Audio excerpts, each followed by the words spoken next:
घने जंगल में कवि अपने दो बच्चों के साथ रहती थी। कवि के पड़ोस में किसी भी पक्षी का घोंसला नहीं था, क्योंकि वो अकेला रहना पसंद करती थी।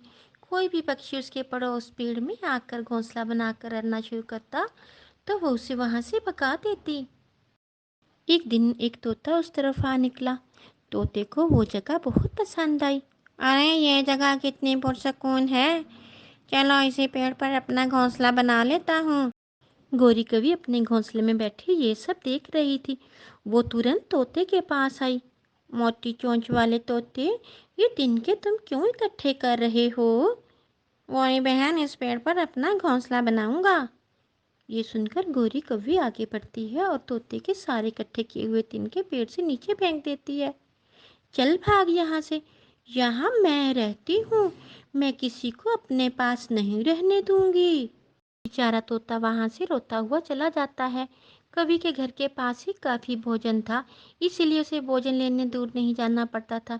अभी कुछ ही दिन गुजरे थे कि एक चिड़िया उड़ते उड़ते उस तरफ आ जाती है। ये पेड़ तो बहुत ही सुरक्षित है और यहाँ का माहौल भी कितना पुरसुकून है। मैं इसी पेड़ पर अपना घोंसला बनाऊंगी। ये सोचकर चिड़िया अपना घोंसला बनाना शुरू कर देती है। गौरी कवि भी उस वक्त घर मौजूद नहीं थी, इसलिए शाम तक चिड़िया अपना घोंसला पेड़ पर बना लेती है। शाम को जब गौरी कवि अपने घोंसले में वापस आती है तो मम्मा मम्मा, वो देखिए सामने, चिड़िया आंटी ने पेड़ पर अपना घोंसला बना लिया है। अब ये चिड़िया कहाँ से आ गई, मैं अभी इससे जाकर पूछती हूँ। गौरी गुस्से में चिड़िया के पास जाती है। तुमने इस पेड़ पर घोंसला किससे पूछकर बनाया है? चिड़िया समझ जाती है अब गौरी उसे यहाँ से भगा देगी, इसलिए चिड़िया गौरी से कहती है, गौरी बहन, शांत हो जाएं, मैं कल सुबह ही यहाँ से चली जाऊंगी। आज की रात आप मुझे यहाँ रहने की इजाज़त दे दें। ठीक है ठीक है, कल सवेरे होते ही तुम यहाँ से चली जाना, वरना मैं तुम्हारा घोंसला पेड़ से नीचे फेंक दूंगी। फिर गौरी कभी वहाँ से उड़कर अपने घोंसले में आ जाती है और अपने बच्चों को भोजन खिलाती है और अपने बच्चों से कहती है, बच्चों, अब हमारे घर के करीब से भोजन खत्म हो गया है। अब मुझे भोजन की तलाश में दूर जाना होगा। आप अपने घोंसले में ही रहना। मम्मा, हमें बहुत डर लगेगा, हमें चील खा जाएगी। गौरी ये सुनकर डर जाती है और चुप हो जाती है। सुबह हो जाती है। आज कवि को भोजन की तलाश में दूर जाना था। वो अपने बच्चों के लिए बहुत चिंतित थी, इसलिए वह कुछ सोचकर चिड़िया के पास जाती है। चिड़िया, थोड़ी देर के लिए मेरे बच्चों को अपने पास रख लो, मैं भोजन की तलाश में जा रही हूँ। मेरे बच्चे घर पे अकेले हैं और वो चील से डर रहे हैं। पर गौरी बहन, मैं तो यहाँ से जा रही हूँ, आपसे वादा जो किया था। हाँ, अगर आप कह रही हो तो मैं ज़रूर रुक जाऊंगी। हाँ चिड़िया, तुम रुक जाओ, मेरे बच्चों का ख्याल रखना। फिर कवि भोजन की खोज में चली जाती है।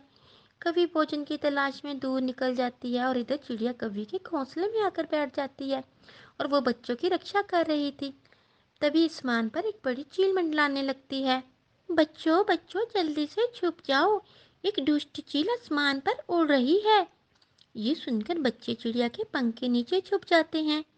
कम वक्त, आज तो कोई भी छोटा बच्चा नजर नहीं आया, कहीं और जाके तलाश करती हूँ।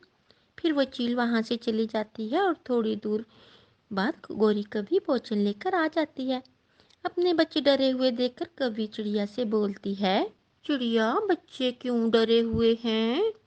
गौरी बहन, जैसे ही आप गई थी, एक दुष्ट चील आकर आसमान पर मंडलाने लगी। मैंने बच्चों को अपने पंख में छुपा लिया। मम्मा मम्मा, वो चील बहुत बड़ी थी, हमें गौरी आंटी ने अपने पंखों में छुपा लिया था। गौरी कवि बहुत खुश होती है, आज चिड़िया ने उसके बच्चों को चील से बचा लिया था। गौरी बहन, अकेले जीना बहुत मुश्किल है, हमें एक दूसरे की मदद की जरूरत पड़ती रहती है। चिड़िया कवि के बच्चों से बहुत लाड प्यार करती है। मम्मा, चिड़िया आंटी जो भोजन लाई है वो बहुत ही स्वादिष्ट है। बच्चों, कल मैं आपको मीठा फल भी लाकर दूंगी। गौरी बहन, आज रात आप बच्चों को मेरे साथ छोड़ जाएं, आज मैं बच्चों को कहानी भी सुनाऊंगी।